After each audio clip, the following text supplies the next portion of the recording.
Pop in. Welcome to today's show. On today's show, we're going to discuss school influences on student achievement. And you may be thinking to yourself, what in the blue moon of Kentucky does the physical school have to do with student achievement? Well, you know what? It's not about the building. It's about the people that live within that building most of their days. Listen, there are many influences on student achievement, but there are some super duper high yielding research-based strategies that you could employ, that the school as an entity can employ to enhance, to engage, to push that needle. Now, not to push the needle, we're going to blow up that needle. Look, when you want students, do you want students tiptoeing past the finish line? You want them like blasting through it.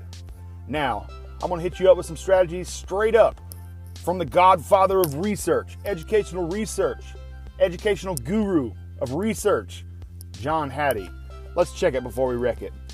Let's start out with some things that, you know what, stink up the joint. Now, these are some employments. These are some facts that, you know what, no one can avoid. But suspension, that's not going to cut it in the 21st century. And I'm just going to tell you why, because the research proves it.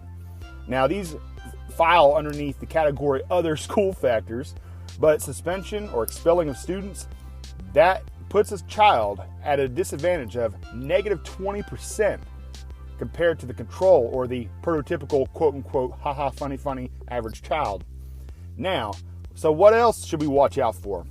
Well, you know, people, they complain about the summer effect, the summer vacation effect, where students come in to the new school year groggy, and there's a summer slide because they haven't been practicing. They haven't been utilizing those things they learned in the previous grade level. They haven't been reading over the summer. But you know what? There's not much of a slide. And I'm just going to be honest with you.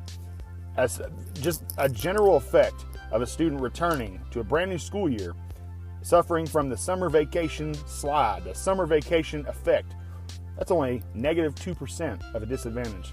It's not that much compared to suspension and expelling of students. Now, we need to be mindful that, you know what, there are some schools that have a culture that is one of greatness.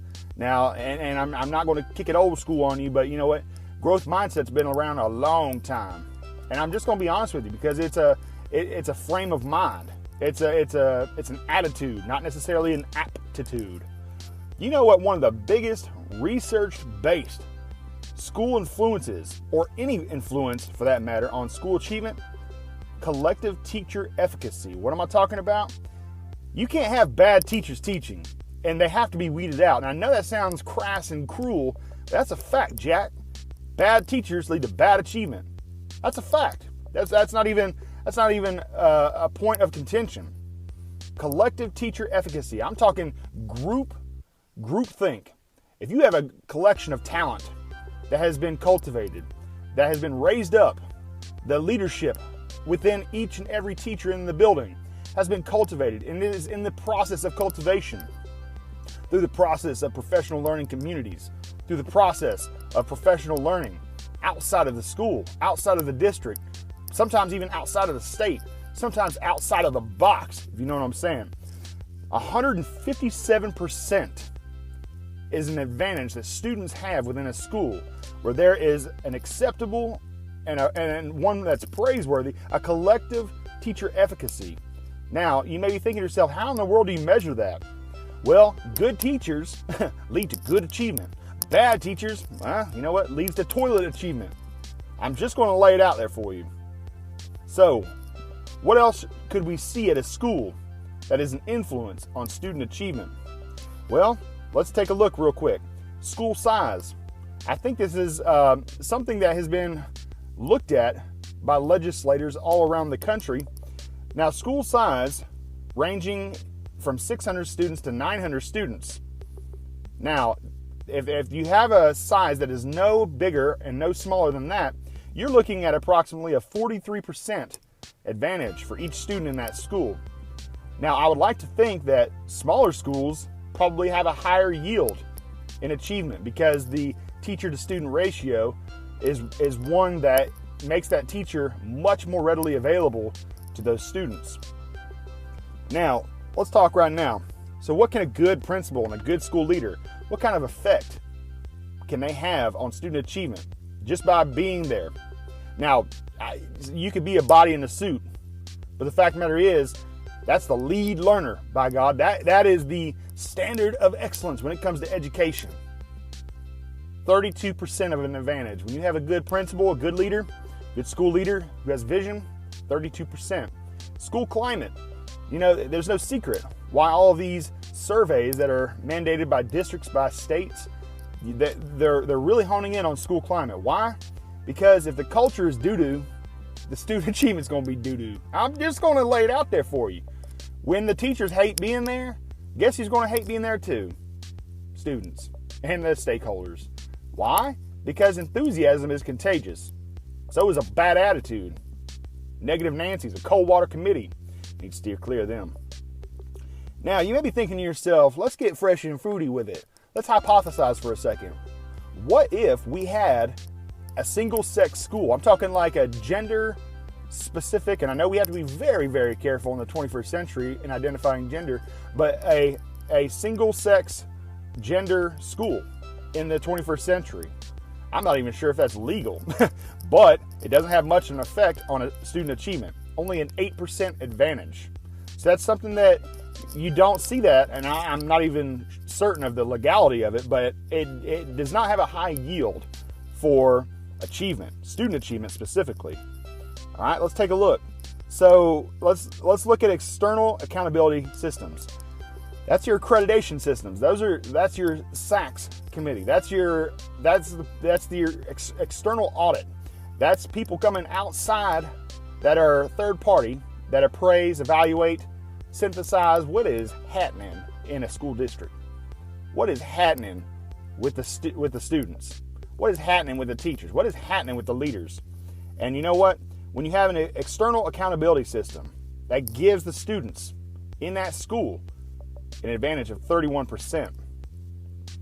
Now, with all the debate, the raging debate about the autonomy that charter schools, I'm not talking about charter systems, charter schools, what they have to offer, you hear a lot of legislators, particularly leaning on the right, they're trying to advocate for school choice, where public education shouldn't be so public.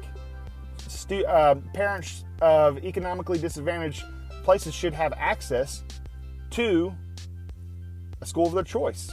Now, this is in the 21st century. We have schools that are college and career magnets. They focus on a particular skill, whether they call it a leadership academy, etc.